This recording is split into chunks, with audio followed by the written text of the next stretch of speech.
Assalamualaikum warahmatullahi wabarakatuh. Innal hamdalillah nahmaduhu wa nasta'inuhu wa nastaghfiruh wa na'udzu billahi ta'ala min shururi anfusina wa min sayyiati a'malina. Man yahdihillahu fala mudilla lahu wa man yudlil fala hadiya lahu.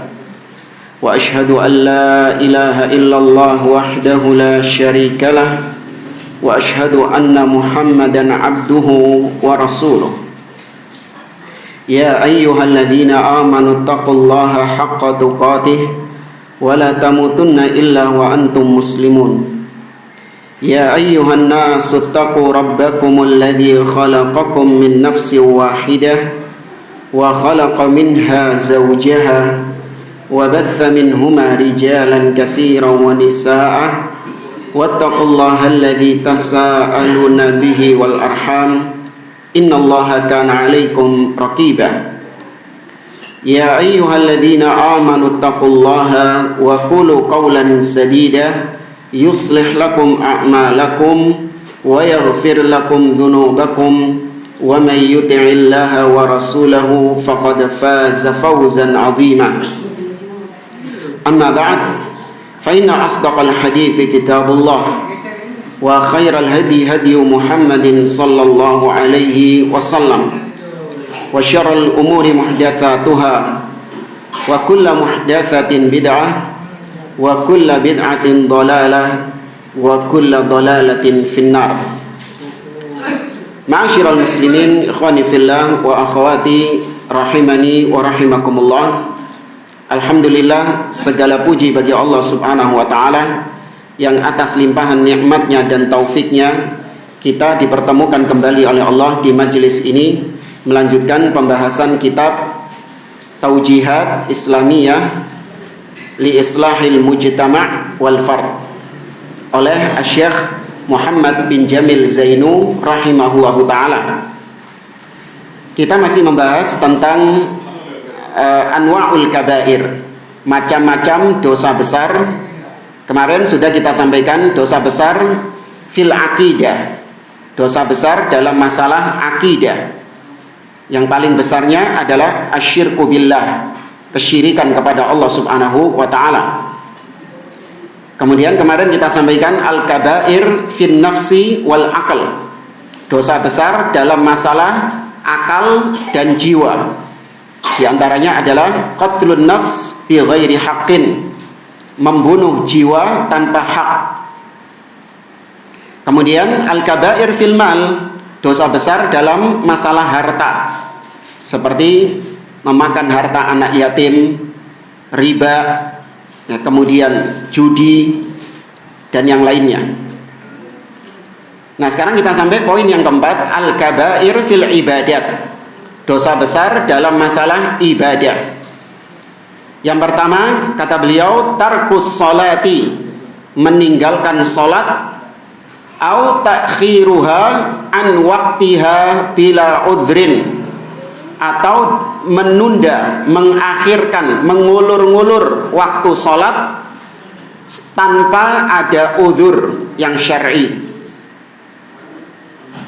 Ikhwani fillah wa akhwati rahimani wa rahimakumullah. Kita berhenti di sini untuk menjelaskan tentang masalah tarkus sholat, meninggalkan sholat. Ya, sholat yang dimaksud sholat apa? Sholat wajib. Jangan gagal paham nanti sholat sunnah. Wah, fulan nggak melakukan sholat tahiyatul masjid. Wah, fulan tidak melakukan sholat qobliyah. Wah, ini berarti kabair. Bahkan nanti kita sampaikan kekufuran. Wah, ini kafir ini berarti. Maka kita sampaikan yang dimaksud meninggalkan sholat adalah sholat fardu, sholat wajib yang 5 waktu. Kita bawakan di sini dari beberapa referensi. Di antaranya yang pertama adalah kitab Sifatus Sholat, tentang kitab atau sifat sholat oleh Syekh Muhammad bin Shalih Al-Utsaimin rahimahullahu ta'ala. Di sini di pasal yang ke-6 beliau menyebutkan tentang hukmu tarikis sholat, hukum orang yang meninggalkan sholat. Kata Syekh Utsaimin, tarkus sholati yanqasimu ila qismain. meninggalkan sholat itu hukumnya terbagi menjadi dua. Yang pertama, an yakuna ma'a jahdin atau ma'a jahdi wujubiha. Kondisi yang pertama, dia meninggalkan sholat dengan mengingkari wajibnya sholat itu. Jadi dia meninggalkan sholat karena dia mengingkari kalau sholat itu wajib. Enggak, dia mengatakan sholat itu enggak wajib. Yang penting kita itu iling, ingat kepada Allah Azza wa Jalla. Ada loh orang-orang kayak gitu itu, banyak. Yang penting ingat, dan pakai dalil lagi. Apa dalilnya? Ada dalilnya. Semua kesesatan itu pasti ada dalilnya. Tapi dalilnya diapakan? Diselewengkan maknanya, ya, diperkosa maknanya. Tuh kalau bahasa kasarnya itu, jadi tafsirnya itu diperkosa sama dia, ditunggangi sesuai dengan hawa nafsunya. Tapi dalilnya Allah berfirman di surat Toha, ya, awal-awal ayat surat Toha, belasan-belasan gitu kalau nggak salah. Allah berfirman kepada Nabi Musa, innani anallah la ilaha illa ana fa'budni wa aqimis salata li dzikri. Kata Allah kepada Musa, sesungguhnya aku adalah Allah, tidak ada sesembahan yang hak kecuali aku, maka sembahlah aku dan dirikanlah salat untuk mengingatku. Ketemu ayat berapa ini? 14, ya, surat Toha ayat 14. Kata mereka, Allah berfirman, dirikanlah sholat untuk mengingatku. Berarti sholat itu untuk mengingat Allah. Maka sholat itu sarana. Tujuannya, kata mereka, adalah mengingat Allah. Apabila tujuan sudah tercapai, maka sarana tidak diperlukan. Nah, maksudnya sholat itu mereka pahami sebagai wasilah, sarana. Goalnya, tujuannya adalah mengingat Allah Azza wa Jalla. Maka kalau sudah tercapai tujuan, maka tentu sarana nggak perlu. Antum sudah tiba di kota Mekah untuk melaksanakan umrah atau haji. Antum sudah tiba di kota Mekah. Antum perlu nggak beli tiket Surabaya Saudi? Hah? Telepon dari Mekah. Aku tukokno tiket po. Tekon di teko Surabaya nang Jeddah. Doin, kau di mana? Saya sudah di Mekah ini. Terus jawab apa tiketnya? Buat apa tiketnya kalau kayak gitu? Ya, pesawat ini sarana, tujuannya adalah kau sampai di kota Mekah. Ketika kau sudah sampai di kota Mekah, ya sudah, nggak perlu pesawat lagi. Buat apa? Nah, maka demikian juga kata mereka, sholat itu sarana, tujuannya mengingat Allah. Kalau sudah mengingat Allah, maka nggak perlu sholat. Ini yang dimaksud oleh beliau. Dia meninggalkan sholat karena dia meyakini sholat itu nggak wajib. Dia mengingkari wajibnya sholat. Fahada kufrun bila syak. Kalau orang meninggalkan sholat dengan dorongan seperti ini, hukumnya apa? Kafir tanpa diragukan kekafirannya. Li'anna jahda wujubis sholatil mafruḍah kufrun. Karena mengingkari wajibnya sholat yang 5 waktu itu kekufuran. Litakdzibihi Allah wa rasulahu wal mu'minin. Kenapa kekufuran? Karena dia mendustakan Allah Subhanahu wa taala yang memerintahkan salat. Dia mendustakan Rasul sallallahu alaihi wasallam yang juga memerintahkan salat, dan juga orang-orang beriman yang sepakat tentang wajibnya salat. Kemudian kata beliau, dalilnya Allah berfirman dalam surat An-Nisa ayat 115, "Wa may yushaqiqir rasula min ba'di ma tabayyana lahul huda wa yattabi' ghaira sabilil mu'minin nuwallihi ma tawalla wa nuslihi jahannama wa sa'at masira." Barang siapa yang menentang Rasul, ada perintah Rasul ditentang sama dia. Mim ba'di ma tabayyana lahul huda, setelah dijelaskan petunjuk, artinya sudah dijelaskan ilmunya kepada dia, tapi dia tetap menentang hal itu. Wa yattabi' ghaira sabilil mu'minin, dia memilih, dia mengikuti jalannya orang-orang selain jalannya orang-orang yang beriman. Maka nuwallihi ma tawalla, kami biarkan dia, ya, kami lepaskan dia dalam kesesatannya, wa nuslihi jahannam, dan kami masukkan dia ke dalam neraka jahannam, wa sa'at masira. Illa idza kana jahidal wujub likaunihi haditha ahdin bi Islam, kecuali kata Syekh apabila dia mengingkari wajibnya sholat karena dia itu masih baru masuk Islam. Dia masih baru masuk Islam, artinya dia masih belum mendapatkan maklumat, mendapatkan informasi kalau sholat 5 waktu itu wajib. Ya, dia masih belum tahu. Fayumkin an yakuna jahilan bil hukmi fala yakfur hatta yubayyan lahul amr. Maka jadilah orang seperti ini masih jahil, masih belum sampai ilmu kepadanya, maka dia tidak dikafirkan sampai ditegakkan hujjah, dijelaskan kepadanya tentang wajibnya sholat. Ya. Maka orang yang tidak tahu kemudian dia jatuh dalam kekufuran, ini tidak dikafirkan.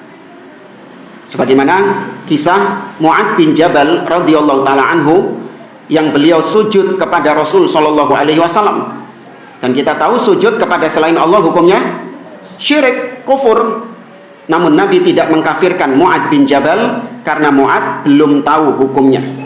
Nabi hanya mengatakan, "Lau kuntu amiran ahadan an yasjuda li ahadin ghairallah la amartul mar'ata an tasjuda li zawjiha." Seandainya boleh aku memerintahkan seseorang sujud kepada selain Allah, aku perintahkan istri-istri sujud kepada suaminya, karena begitu besarnya li'adhamati haqqihi, begitu besarnya hak suami itu. Tapi tidak dikafirkan oleh Nabi karena Mu'ad tidak tahu, jahil. Kemudian dijelaskan hukumnya kalau jahil. Thumma in anada ba'da dzalik kafar. Setelah dijelaskan dia tetap ngeyel, tetap ngotot kalau sholat 5 waktu itu nggak wajib, maka dia kafir. Ya, ini pun juga masih hukum secara apa? Umum.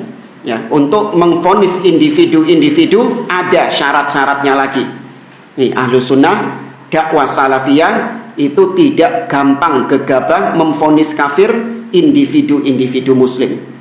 Harus benar-benar terpenuhi syarat-syaratnya dan dihilangkan pencegah-pencegah kekafirannya itu. Gitu kok kita masih dituduh sebagai apa? Takfiri, tukang ngafirin orang. Naudzubillah. Ini kondisi yang pertama. Orang yang meninggalkan sholat karena dorongan keyakinan bahwa sholat tidak wajib, maka sepakat tidak ada silang pendapat di antara para ulama, orang seperti ini kafir, keluar dari Islam. Ats-tsani an yakuna tarkus salati kasalan wa tahawunan ma'al iqrari bil wujub.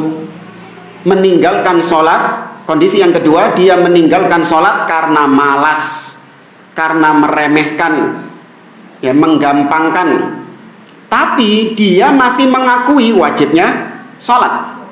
Ya, dia masih meyakini sholat itu wajib, tapi dia remehkan. Ya, dia ulur-ulur waktunya sampai bablas, sudah hilang, sudah lewat waktu sholatnya, akhirnya nggak sholat. Fahada yud'a ilaiha wa yu'mar biha. Maka yang seperti ini diajak untuk sholat dan diperintahkan untuk sholat. Kalau ada yang menggampangkan sholat, yo kok sih, ya, ayo sholat, yo kok sih gampang, ya, kok ayo. Nah, ini disuruh, ayo dah sholat, diperintahkan. Ya, ada yang biasanya itu, ayo sholat, yo titip, kurang ajar, kurang ajar, pengen sholat malah titip. Fa in shalla fadak, kalau dia salat selesai urusannya. Wa in istamarra ala tarkiha faqad ikhtalafal ulama'u fihi. Tapi kalau dia masih tetap meninggalkan salat karena malasnya tadi, maka ulama berbeda pendapat tentang hukum orang ini. Ingat ya, hukum orang yang meninggalkan salat karena apa? Malas, tapi masih meyakini wajibnya salat. Ya, maka ulama khilaf, berbeda pendapat.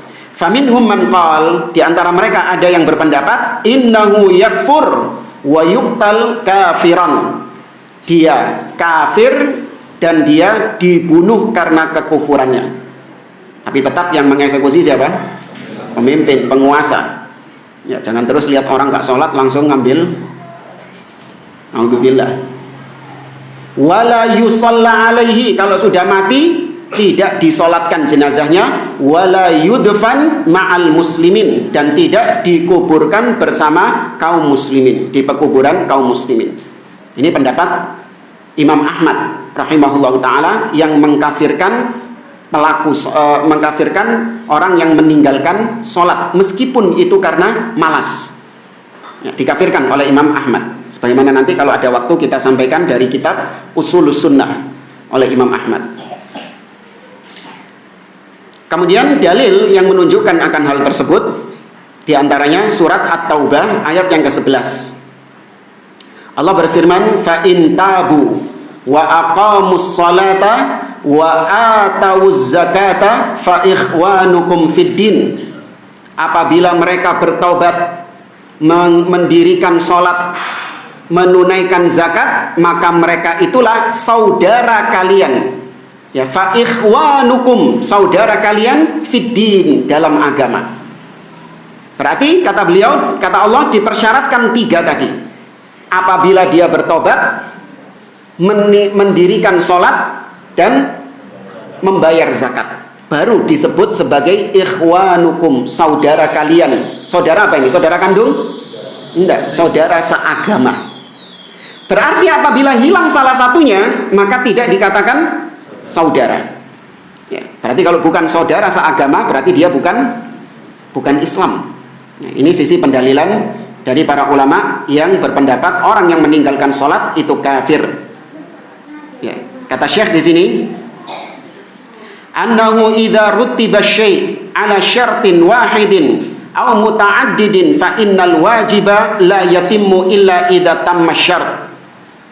Kata beliau, kaidah umum menyebutkan apabila dipersyaratkan sesuatu, maka sesuatu itu tidak akan mungkin tercapai kecuali dengan tercapainya syarat-syaratnya tadi.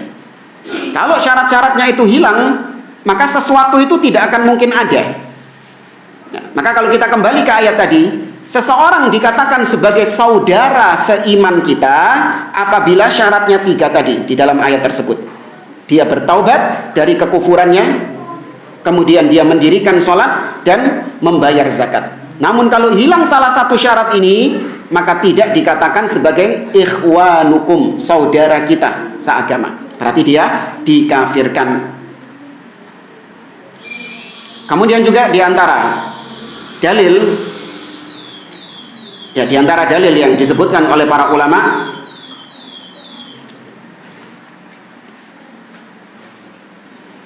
sabda Nabi SAW, inna bainar rajuli wa baina syirki wal kufri tarkas salah, rawahu Muslim. Nabi mengatakan sesungguhnya antara seseorang dengan kesyirikan dan kekufuran itu tengah-tengahnya ada meninggalkan sholat. Apabila sholat ini ditinggalkan, maka tidak ada pembatas antara seseorang dengan kekufuran tersebut. Kemudian Nabi mengatakan juga Rasul amril Islam wa amuduhus shalah. Ya, pokok dari segala perkara adalah Islam dan tiangnya adalah salat. Wal amud idza zala saqatal bina. Namanya tiang kalau hilang bangunannya apa? Roboh. Ya, maka demikian juga Islam kalau salat tidak ada, maka roboh keislaman seseorang alias kafir. Kemudian dibawakan juga athar dari Umar ibn Khattab radhiyallahu taala anhu. Beliau mengatakan la hadza fil islami liman tarakas shalah. Kata Umar, tidak ada bagian di dalam agama Islam siapa saja yang meninggalkan sholat. Jadi siapa saja yang meninggalkan sholat tidak punya bagian sedikit pun di dalam agama Islam. Berarti dia dikafirkan. Kemudian seorang tabi'in yang bernama Abdullah bin Syaqiq rahimahullahu taala pernah mengatakan, kana ashabu Rasulillah sallallahu alaihi wasallam la yarawna syai'an minal a'mal tarkuhu kufrun ghaira salat. Kata beliau, dahulu para sahabat Nabi sallallahu alaihi wasallam berpendapat, memandang tidak ada amalan yang apabila ditinggalkan oleh pelakunya menyebabkan kafir kecuali salat. Paham ucapannya? Tidak ada amalan Kata para sahabat, menurut pandangan para sahabat, tidak ada amalan yang menyebabkan pelakunya itu bisa keluar dari Islam apabila amalan itu ditinggalkan, kecuali sholat. Berarti yang meninggalkan sholat kafir. Ini kata Abdullah bin Syaqiq, salah seorang khiyarut tabi'in, salah seorang tabi'in yang terpilih.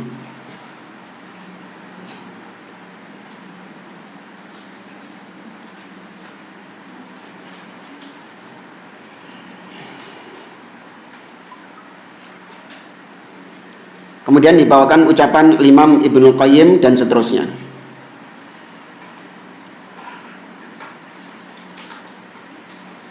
Wa dhahaba ba'dul ulama ila anna tarikas salati yuqtal haddan la kufran. Sebagian ulama berpendapat bahwa orang yang meninggalkan salat itu dibunuh oleh penguasa kalau dia nggak mau tobat, tapi dibunuhnya itu bukan karena kekufurannya, tapi dibunuh sebagai hukuman. Seperti orang yang berzina dirajam.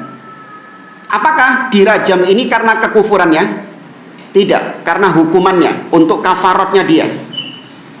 Ya, demikian juga orang yang membunuh orang lain, kisos, dia dipenggal, dibunuh. Tapi apakah dia dibunuh karena kekafirannya? Bukan, tapi karena hukumannya. Fayuqtal wa yughassal wa yukaffan wa yusalla alaihi wa yudfan ma'al muslimin wa yud'a lahu bil maghfirah. Dia dibunuh, kemudian jenazahnya dimandikan, dikafani, disolatkan, dimakamkan bersama kaum muslimin dan didoakan ampunan untuknya.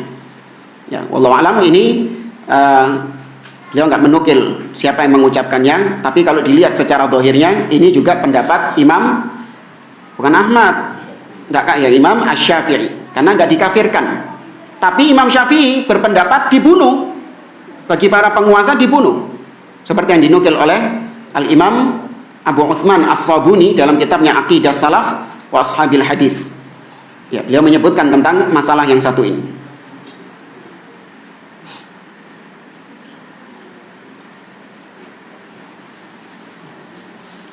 Kemudian kita bawakan di sini dari kitab Ushulus Sunnah atau Syarah Ushulus Sunnah oleh Imam Ahmad yang disyarah oleh Syekh Abdul Aziz Ar-Rajihi rahimahullahu ta'ala. Imam Ahmad mengatakan, wa man taraka sholata faqad kafar. Barang siapa yang meninggalkan salat maka dia kafir. Wa laisa minal a'mali syai'un tarkuhu kufrun illa shalah. Tidak ada amalan yang apabila ditinggalkan oleh seseorang menyebabkan orangnya jadi kafir kecuali salat. Man tarakaha fahuwa kafir. Barang siapa yang meninggalkannya maka dia kafir. Wa qad ahallallahu qatlahu, dan Allah menghalalkan orang tersebut untuk dibunuh. Tapi tetap siapa yang membunuh? Penguasa. Maka ini dijadikan oleh Imam Ahmad sebagai usul, perkara usul dalam agama. Ya, padahal ini perkara khilafiyah di antara para ulama tentang orang yang meninggalkan sholat dengan sengaja.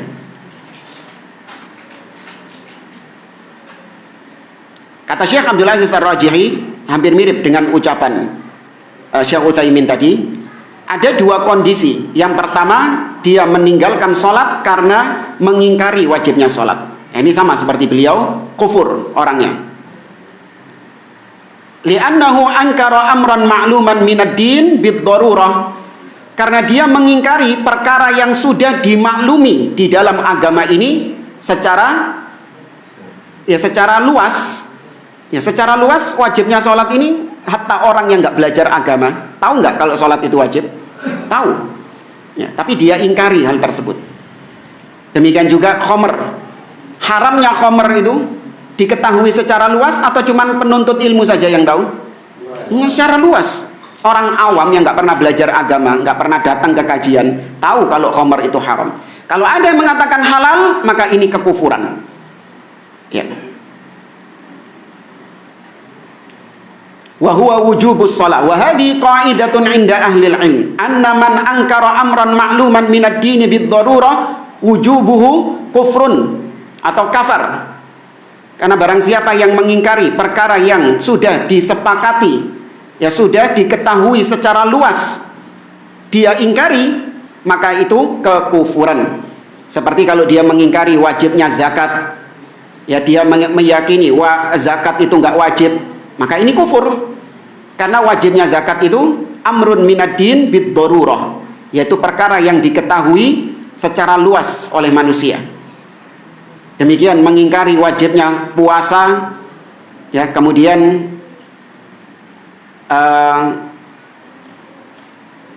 ya mengingkari wajibnya puasa, mengingkari wajibnya haji, ya mengingkari perkara-perkara yang sudah disepakati ini kufur. Ya, bedakan ya antara orang yang tidak melakukannya dengan yang mengingkari.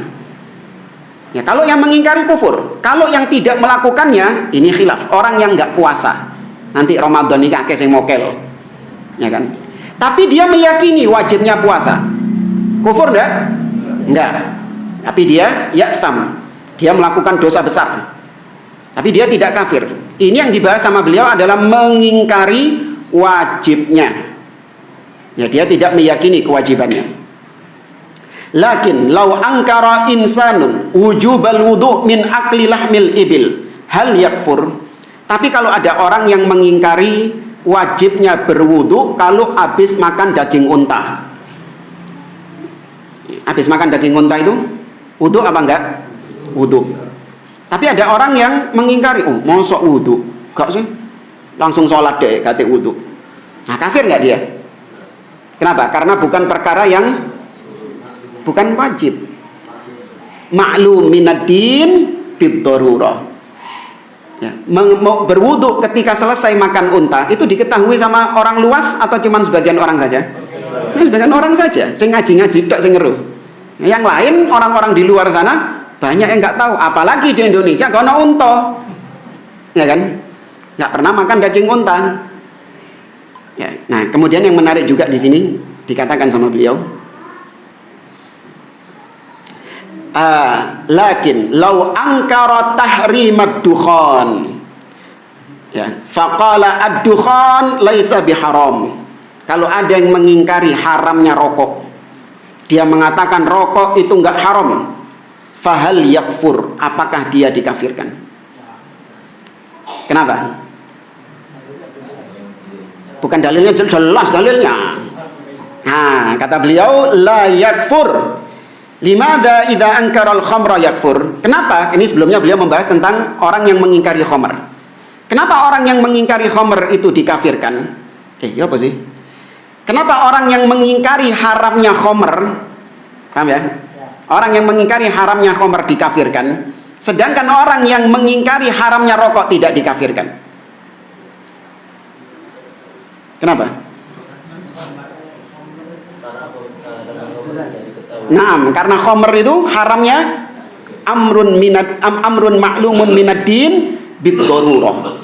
Yaitu keharamannya itu sudah diketahui secara luas.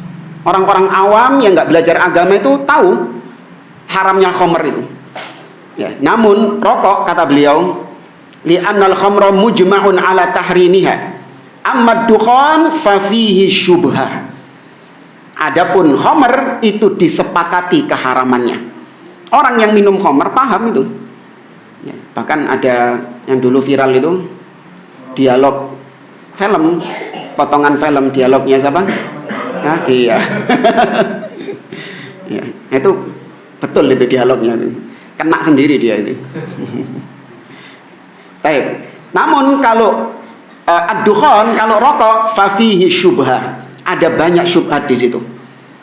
Li'anna hunaka man yufti bi ibahatihi, apalagi ada yang memfatwakan bolehnya, ya bolehnya rokok, maka fatahsul lahu syubhah bidzalik, maka terdapat syubhat di dalamnya. Wa illa fas-shawab anna ad-dukhan haram. Yang benar, yang shawab, rokok itu haram, ya, dengan dalil-dalilnya.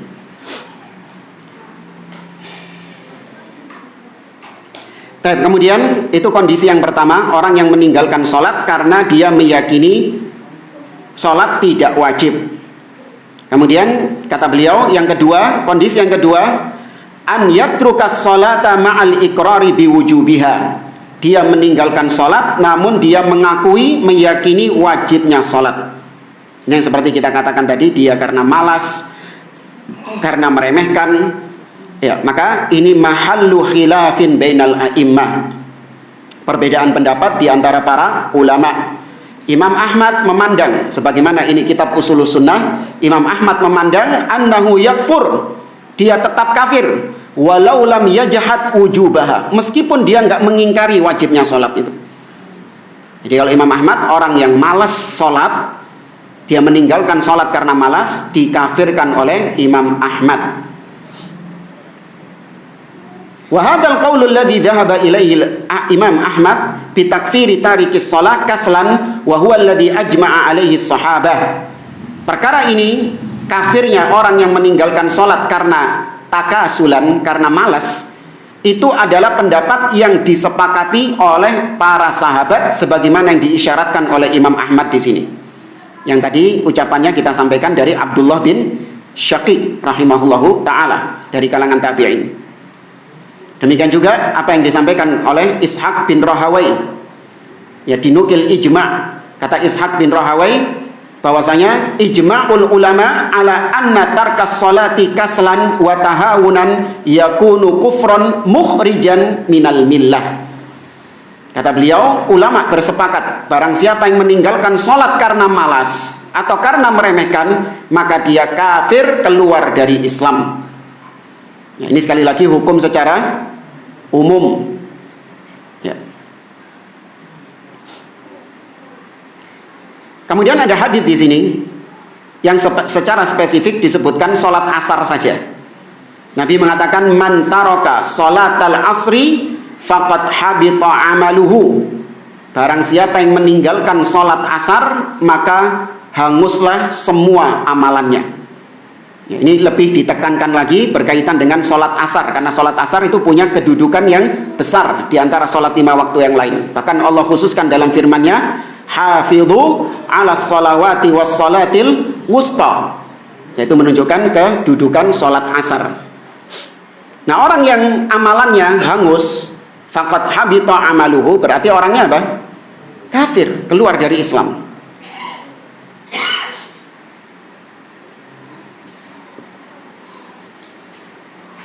Kemudian juga diantara dalil yang dibawakan oleh para ulama yang mengkafirkan orang yang meninggalkan sholat karena malas, yaitu sabda Nabi dalam riwayat Imam Muslim dari Auf bin Malik al-Ashja'i. Nabi bersabda, khiyaru a'immatikum alladzina tuhibbunahum wa yuhibbunakum wa yusalluna alaikum wa tusalluna alaihim. Ya, sebaik-baik pemimpin adalah pemimpin yang kalian cintai mereka dan mereka mencintai kalian. Kalian mendoakan mereka dan mereka mendoakan kalian. Wa syiraru a'immatikum alladzina tubghidunahum wa yubghidunakum wa tal'anuna alaihim wa tal'anunahum wa yal'anunakum. Dan seburuk-buruknya pemimpin di antara kalian adalah yang membenci kalian dan kalian membencinya. Kalian melaknatnya dan dia juga melaknat kalian. Qila ya Rasulullah afala nunabidhuhum bisayf. Rasul ditanya, wahai Rasulullah, apakah tidak lebih baik kalau kita menghunuskan pedang, artinya memberontak kepada pemimpin tersebut, karena pemimpinnya dibenci sama rakyatnya? Maka Nabi mengatakan, la, jangan, artinya jangan diberontak pemimpin itu selama apa? Nama aqamu fikum as-shalah, selama pemimpin tersebut menegakkan sholat di antara kalian. Berarti kalau nggak menegakkan sholat, nggak mengerjakan sholat, berarti menyebabkan boleh untuk diberontak, boleh untuk dilengsarkan. Nah, melengsarkan seorang pemimpin itu bukan karena kemaksiatannya. Nggak boleh seorang melengsarkan pemimpin itu karena kemaksiatannya. Ada pemimpin suka minum khamar. Oh, ayo kita lengsarkan pemimpin ini. Kenapa? Karena dia suka minum khamar. Boleh? Nggak boleh. La yan'azilus sultan bil fisqi.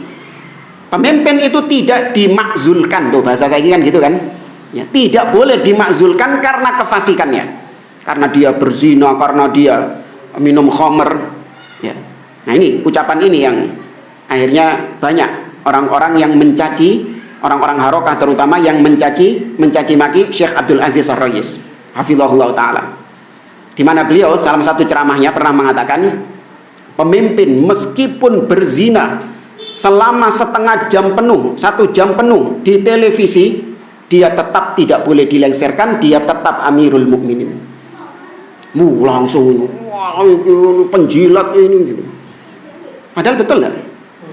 Betul, kok mikir antum?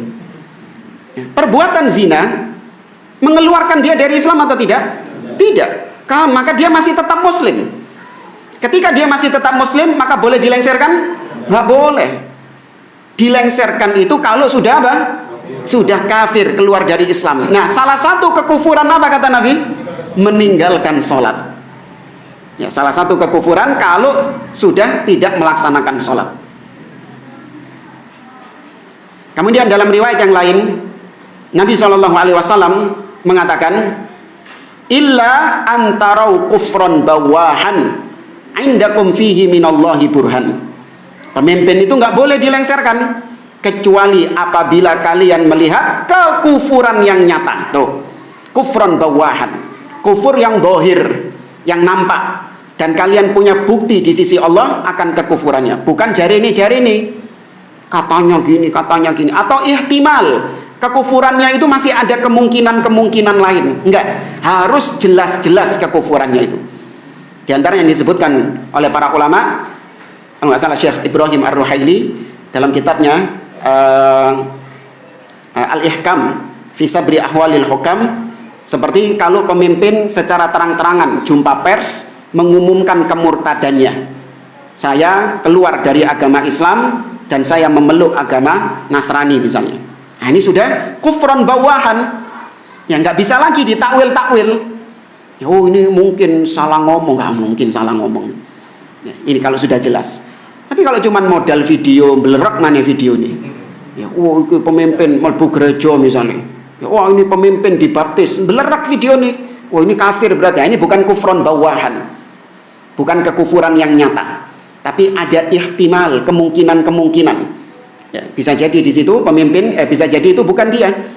Ya, kalaupun itu dia, bisa jadi dia ya jahil terhadap ya bisa jadi dia jahil terhadap hal tersebut. Sebagaimana Khalifah Al-Ma'mun mengucapkan ucapan kufur, meyakini Al-Quran apa? Makhluk. Tapi dikafirkan nggak sama Imam Ahmad? Tidak. Padahal Imam Ahmad paling kencang mengatakan Al-Quran kalamullah, bukan makhluk. Tapi tidak dikafirkan pemimpin tersebut karena tadi bukan kufron bawahan. Tapi intinya di sini dalil yang disebutkan tadi menunjukkan bahwasanya meninggalkan sholat itu kekufuran. Sehingga kalau itu terjadi pada pemimpin, maka dia sudah boleh diberontak. Tapi memberontak, kapan memberontaknya, melengsarkannya, ada syarat-syaratnya lagi. Ya, kalau kaum muslimin punya kekuatan, ya, apabila pelengserannya tidak menimbulkan mudorot yang lebih besar, ya, tidak menyebabkan kerusakan yang lebih besar, ya, kemudian pemimpin tersebut sudah ditegakkan hujjah, ya, pemimpin tersebut sudah ditegakkan hujjah, artinya diupayakan untuk dikembalikan lagi ke dalam Islam dan seterusnya. Dan ini harus dengan fatwa para ulama yang berilmu.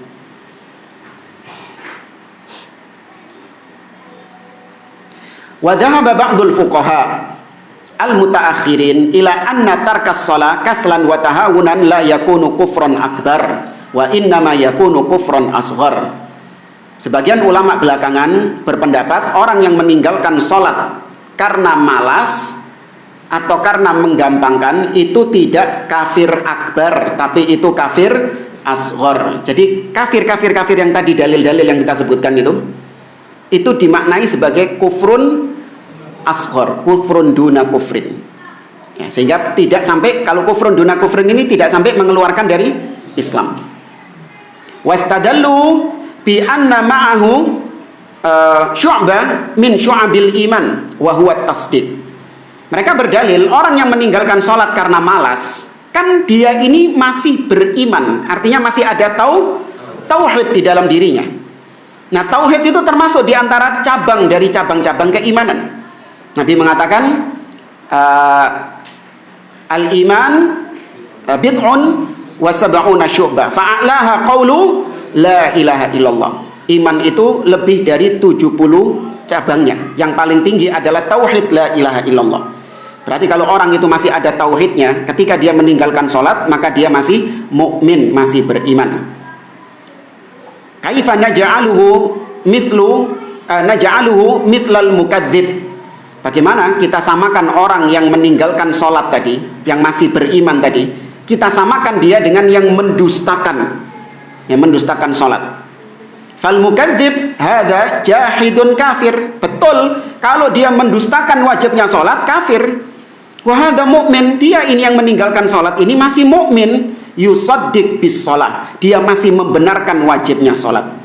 Wa yaqul, dia masih mengucapkan ana asyhadu an la ilaha ya, ana asyhadu anna sholata wajibah. Aku masih bersaksi, masih mengakui bahwa sholat itu wajib. Lakinnahu tarakaha kasalan, tapi dia meninggalkannya karena malas. Famithlu hadza la yakfur. Menurut pendapat yang kedua ini, orang yang seperti ini tidak dikafirkan karena dia masih ada aslul iman, ya, masih ada pondasi keimanannya, yaitu tauhid. Ya, ibarat seperti misalnya mobil itu kalau nggak ada spionnya masih bisa jalan, masih nggak ada AC-nya masih bisa jalan, nggak ada kacanya masih bisa jalan, nggak ada lampunya, nggak ada apanya lagi, nggak ada atapnya, ya, nggak ada kursinya, ya, wis antum sebutkan apa saja, wis sudah dalam keadaan ancur-ancuran ini mobilnya ini. Tapi selama bagian-bagian yang merupakan usul, merupakan prinsip-prinsip dari mobil itu masih ada, maka dia tetap mobil yang bisa berjalan. Cek kena dinggo sih, ya, masih dikatakan mobil. Apa bagian-bagian prinsip itu? Mesin, roda, ban, ya, bahan bakar, setir, soalnya kalau nak setirnya pokoknya kan melaku kan. Gak urusan ngobrol, pokoknya saya melaku gitu loh, ya.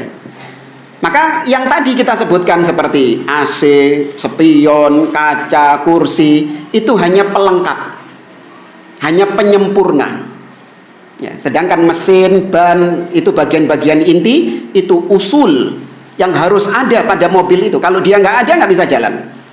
Nah, maka demikian juga dengan, menurut pandangan ulama yang kedua ini, sholat itu penyempurna, ya, mukammil, penyempurna iman.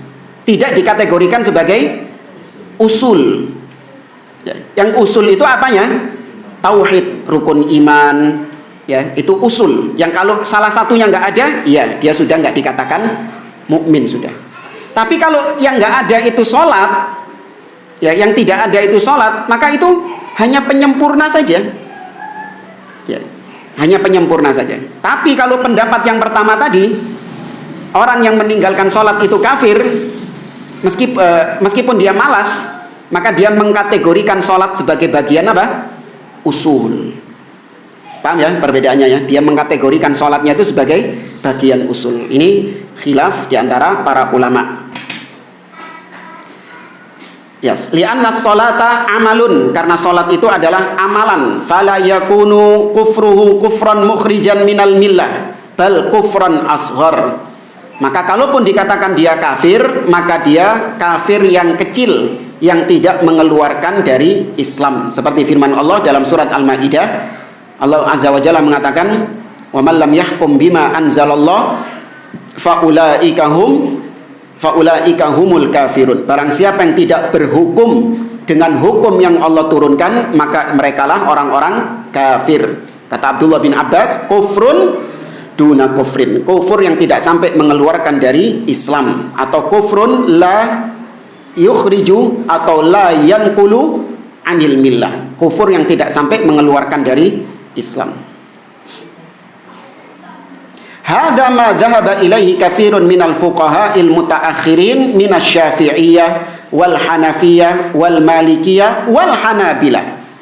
Pendapat tadi itu dipegang oleh kebanyakan para ulama-ulama mutaakhirin belakangan ini, baik dari kalangan Syafi'iyah, kalangan Malikiyah, kalangan Hanafiyah, bahkan kalangan Hanabilah sendiri.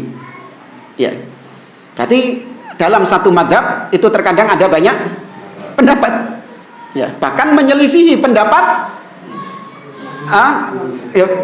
pendahulunya. Ya, menyelisih pendapat Imam Ahmadnya sendiri. Imam Ahmad mengkafirkan orang yang tidak sholat meskipun karena malas. Tapi ulama Hanabilah, ya, ulama Hambali justru ada yang tidak mengkafirkannya. Ini perkara wajar karena yang diselisihi itu masalah apa? Masalah furu', masalah ijtihad, masalah fikih.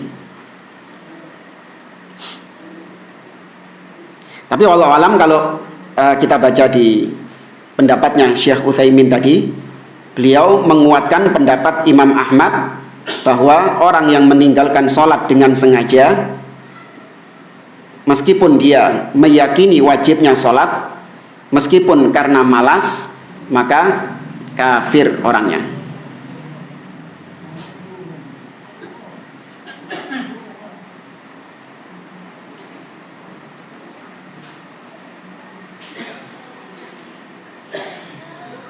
Kalau dia dikafirkan, ini beliau banyak menyebutkan konsekuensi-konsekuensinya. Kalau dia dikafirkan, maka nikahnya fasakh, ya, maka nikahnya rusak, otomatis rusak dengan istrinya. Ya, maka nggak halal lagi istrinya buat dia. Makanya banyak juga para akhwat yang tanya kepada ustadznya, Ustadz, suami saya sudah nggak sholat. Sudah saya perintahkan, saya suruh, saya nasihati untuk sholat, dia tetap nggak sholat karena malas. Ya, apakah pernikahan kami rusak dengan sendirinya? Maka kita karena nggak berani, bukan wewenang kita untuk memvonis kafir suaminya, maka kita katakan ya enggak, tetap sah suami istri itu. Karena bukan wewenang kita untuk mengkafirkan orang tersebut. Kemudian kalau memang dia kafir, la tahillu dzabihatuhu wala sayduhu, tidak dihalalkan sesembelihannya atau hewan buruannya. La yakunu waliyan ala ahadin min abnaihi au banatihi, tidak sah menjadi wali atas pernikahan putrinya. Falau zawwaja wahidatan min banatihi wa huwa la yusalli fan nikahu ghairu sahih. Kalau orang yang tidak sholat tadi menikahkan putrinya, maka nikahnya tidak sah. Ya. Tidak dimandikan, tidak disolatkan kalau mati, ya, tidak disolatkan, kemudian tidak didoakan, tidak dikuburkan di pekuburan Islam, kemudian tidak mewarisi dan tidak diwarisi. Akan tetapi hartanya diberikan kepada Baitul Mal.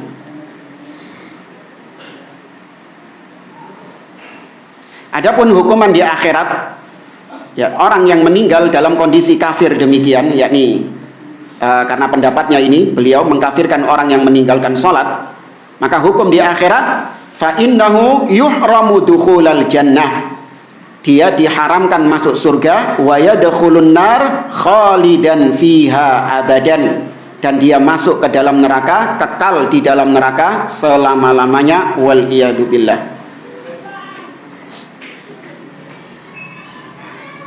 Baik, para jamaah rahimani wa rahimakumullah, ini yang berkaitan dengan meninggalkan sholat atau menunda-nunda sholat tanpa ada udzur. Kecuali kalau ada udzur, ya, seperti misalnya dia tertidur, atau mungkin ada hal-hal yang memang menyebabkan dia nggak bisa melaksanakan sholat. Nabi SAW mengatakan, man nasya an sholatin falyusalliha idza dzakaraha. Barang siapa yang lupa sholat atau tertidur dari sholat, maka hendaklah dia segera sholat ketika dia mengingatnya atau ketika dia bangun, meskipun sudah lewat waktunya. Tapi ada orang-orang yang dia itu sengaja tidur demi untuk meninggalkan sholat. Maka ini innamal a'mal bin niat. Ya, sudah misalnya sekarang subuh, ya, jam 4 lewat berapa? 8, 10 sekarang, ya. Jam 4 lewat 10, ya, sudah tahu setengah 4 misalnya, atau jam 4 kurang, tapi ngantuk berat dia itu, ya. Dia sengaja tidur supaya mendapatkan udzur, terlewatkan subuh. Berarti niatnya dia memang untuk melewati subuh. Kecuali kalau dia memang sudah berusaha itu, dikasih apa? Kasih lidi misalnya. Atau intinya dia sudah berusaha untuk tetap terjaga sampai datangnya waktu subuh, kemudian dia melaksanakan sholat, baru kemudian tidur. Itu niatnya dia. Sudah bertahan dia sampai lidinya ini cuklek sudah. Saking ngantuknya itu sudah. Nah, seperti ini baru mendapatkan udzur, karena memang dia nggak ada niatan untuk melewatkan sholat. Dia sudah berusaha, dia berjuang dia. Ya, tapi ada orang-orang yang memang sengaja tidur, maka ini berbeda. Atau orang yang misalnya lagi di jalan, ya, kena macet sudah dia, ya, sudah macet, hujan, ya, biasanya ini banyak waktu maghrib, biasanya pulang kerja sore mau pulang ke rumah maghrib di jalan, ya, hujan deras, ya, dia posisinya di tengah-tengah jalan juga. Ya, nggak mungkin juga dia sholat di tengah jalan itu. Ya, maka mau nggak mau dia kehilangan waktu sholat tersebut. Maka dapat udzur sampai akhirnya dia menemukan mungkin rest area atau mungkin dapat tempat untuk melaksanakan sholat. Maka dia laksanakan sholat itu meskipun sudah lewat waktu maghribnya. Nah, ini dapat udzur. Atau dokter yang sedang melakukan operasi. Ya, ini ada dokter lagi operasi. Kemudian adzan. Allahu Akbar, Allahu Akbar. Salat sih. Terus iki apa? Engko lanjut nomane. Salat. Balik-balik sudah apa? Sudah berangkat pasiennya. Ini dapat udzur, dia selesaikan. Dan operasi itu biasanya berjam-jam. Ya, 3 jam, 4 jam. Kecuali kalau wallahu a'lam ya dunia kedokteran, kecuali kalau memang bisa diganti shift-shiftan. Ya, ini dokter yang ini masuk, dokter yang sebelumnya melakukan sholat. Setelah itu dokter yang sudah sholat masuk menggantikan dokter yang belum sholat. Kalau bisa ya, wallahu a'lam, mana nggak tahu. Ada SOP kayak gitu nggak sama dokter. Tapi kalau memang nggak bisa, harus dokter itu, ya sudah, dapat udzur dia. Maka hati-hati dengan udzur ini. Kadang orang-orang itu seenaknya sendiri main-main udzur. Di antaranya akhwat yang sudah make up mau ke kondangan, ya kan, sudah make up mau ke kondangan, sudah masuk waktu sholat nggak langsung sholat. Kenapa? Udzur, ya, karena nanti kalau saya wudhu hilang make upnya. Iya, terus gimana? Ya nanti maghribnya sekalian, iya, sama isya di waktu isya. Nggak boleh, ini bukan udzur ini. Ada kayak gitu jamaah? Ada banyak. Kondangannya memang malam gitu loh. Dia itu siap-siap maghrib itu sudah sore itu sudah make upan. Ya. Begitu tiba maghrib nggak mau wudhu dia. Kenapa? Nanti luntur make upnya hilang. Terus sholat maghribnya gimana? Nanti jamak sama isya. Boleh nggak? Udzur nggak ini? Bukan udzur. Hati-hati. Ya. Saya kira ini berkaitan dengan sholat ya. Jadi kajian kita memang hanya berkaitan dengan sholat, karena ini termasuk diantara pembahasan akidah dibahas oleh Imam Ahmad dalam Usulus Sunnah. Makanya kita khususkan pertemuan ini hanya membahas tentang hukum orang yang meninggalkan sholat dengan sengaja. Kalau ada yang mau ditanyakan, tafadhol.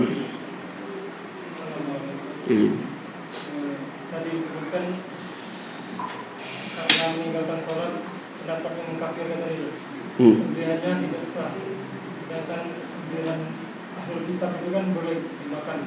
Ya. Itu gimana? Baik, bedakan antara orang yang memang dia murtad dengan orang yang memang kafir asli. Kita berputar bersama sunnah, kemanapun sunnah itu berputar. Orang yang murtad, misalnya perbedaannya ya, kalau dia tinggal di negeri Islam, ini tinggal di negeri Islam yang menerapkan syariat Islam di dalamnya. Ada orang ahlul kitab di situ. Ketika dia nggak mau masuk Islam, maka dia dibunuh atau tidak? Loh, tapi disuruh bayar jizyah. Ya. Tapi kemudian ada orang yang sudah Islam, kemudian murtad, kafir dia, keluar agama. masuk Yahudi atau masuk Nasrani, jadi ahlul kitab juga, dia bayar jizyah saja, yang penting saya bukan Islam lagi. Tapi dia murtad, apa hukumannya sama pemimpin? Dibunuh. Kata orang-orang, loh iki sing kafir asli gak dipateni, kok sing murtad dipateni. Demikian dalil, paham ya? Demikian dalilnya memang. Ya, dibedakan antara orang yang kafir asli dengan orang yang murtad. Nabi mengatakan, man baddala dinahu faqtuluh. Barang siapa yang merubah agamanya, maka bunuhlah dia. Ya, tapi tentu ini setelah istitab, dimintai pertaubatan. Ya, ini haknya pemimpin sudah. Nah, wallahu a'lam.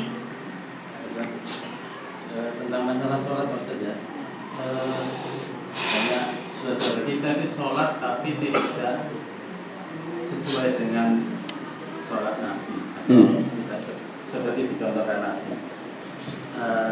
Apakah juga bisa dikatakan mereka juga kafir? Soalnya kan sholatnya kan tidak sesuai. Terus yang kedua itu tadi Pak Ustaz mengatakan kalau meninggal sholat berarti kan kafir, masuk neraka jahanam. Bagaimana mereka yang tetap beriman kepada Allah? Apakah tidak ada kesempatan untuk masuk surga? Baik. Tadi pertanyaannya apa yang pertama tadi? Sholatnya tidak sesuai. Ya. Sebagian orang melakukan sholat dengan kaifiyah, tata cara yang tidak sesuai dengan tuntunan Nabi SAW.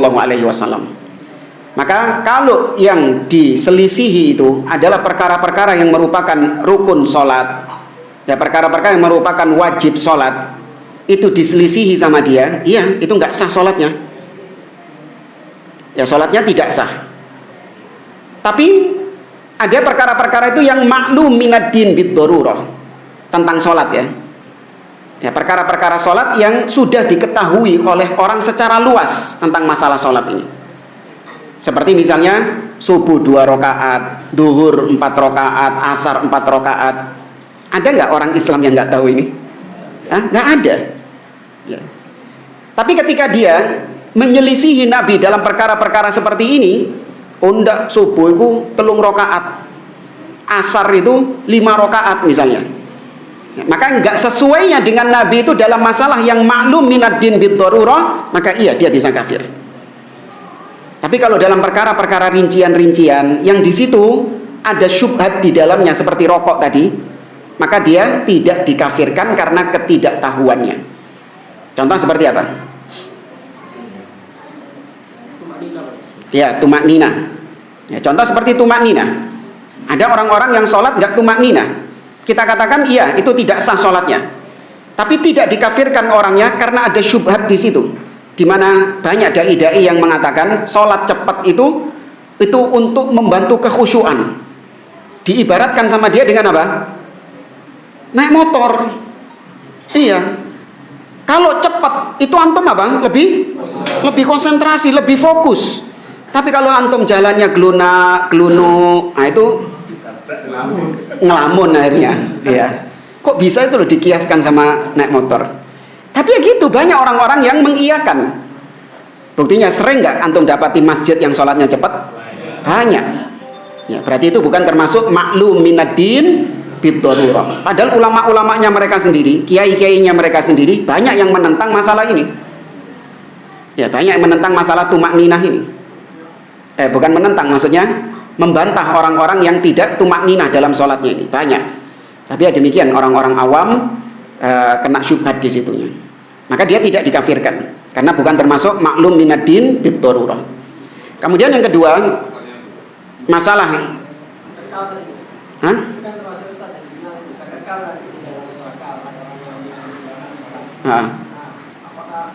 maksudnya begitu kan Pak? Jadi tapi kan tadi dia masih beriman.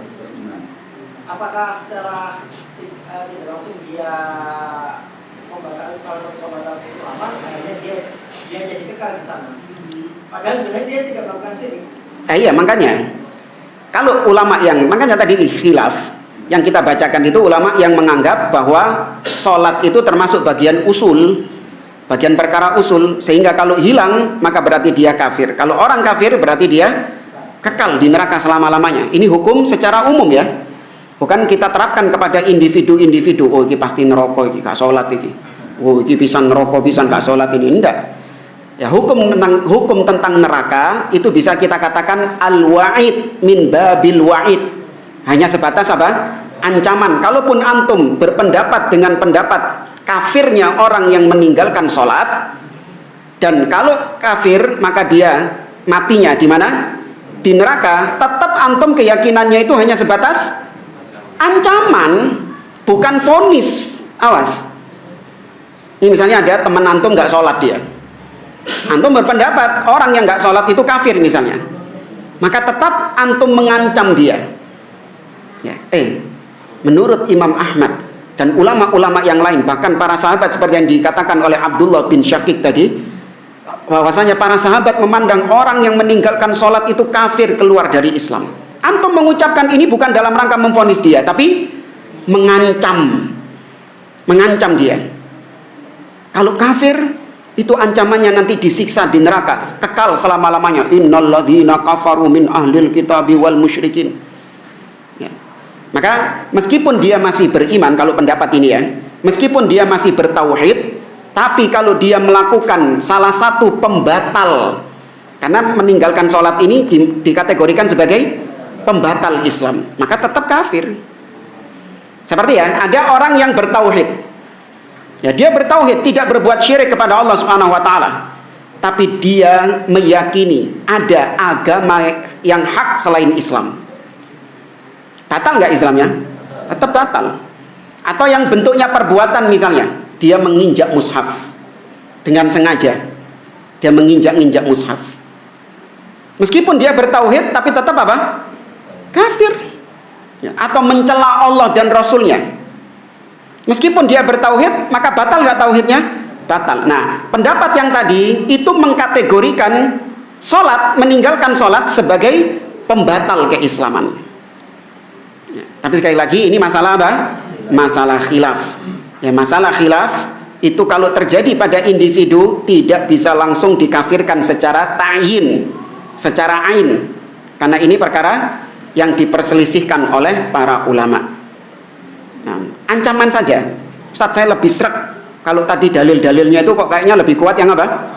Yang kafir, orang yang meninggalkan sholat. Saya lebih srek ini, ya nggak apa-apa, ya nggak masalah. Tapi ketika antum terapkan kepada orang yang meninggalkan sholat, tetap itu min babil wa'id, hanya sebatas ancaman.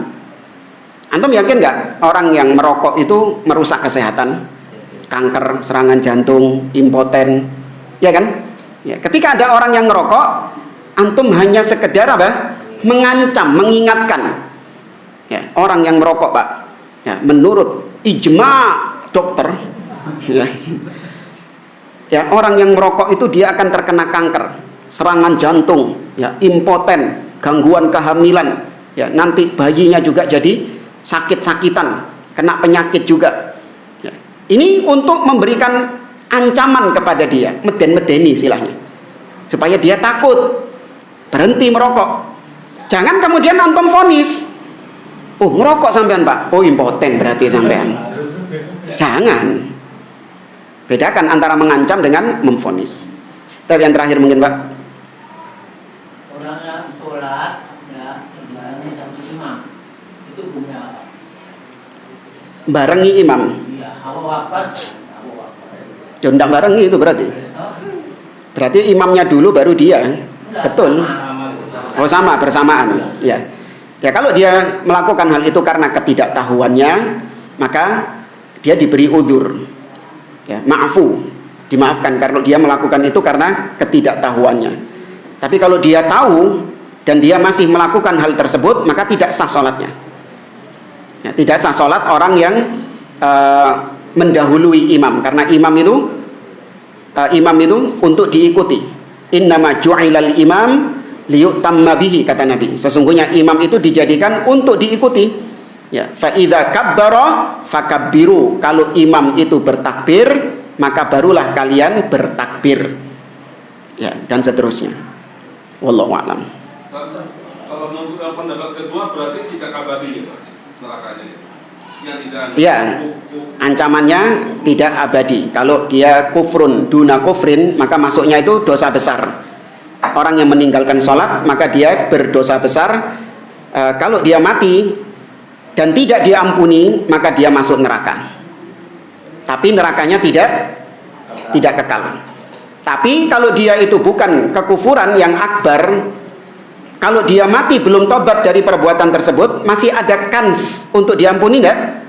Masih ada. Innallaha la yaghfiru ayyushraka bih wa yaghfiru ma duna dzalik. Dan Allah masih mengampuni yang di bawah syirik. Termasuk di bawah syirik apa? Meninggalkan sholat. Masih ada peluang untuk diampuni sama Allah. Itu menurut pendapat kedua tadi. Wallahu a'lam. Saya kira ini bisa kita sampaikan. Insyaallah kita lanjutkan. Kayaknya setelah Ramadan. Ya. Nah, kayaknya tidak bisa. Ya, jadi insyaallah ketemu lagi setelah Ramadan, setelah Id, ya bulan Syawal insyaallah. Ya, semoga Allah Azza wa Jalla mempertemukan kita dengan bulan Ramadan dan memberikan kita kesehatan untuk bisa beribadah dengan maksimal di bulan Ramadan. Dan Allah menerima semua amal ibadah kita di bulan Ramadan. Wallahu a'lam. Subhanakallahumma wa bihamdik, asyhadu an la ilaha illa anta astaghfiruka wa atubu ilaik. Assalamualaikum warahmatullahi wabarakatuh.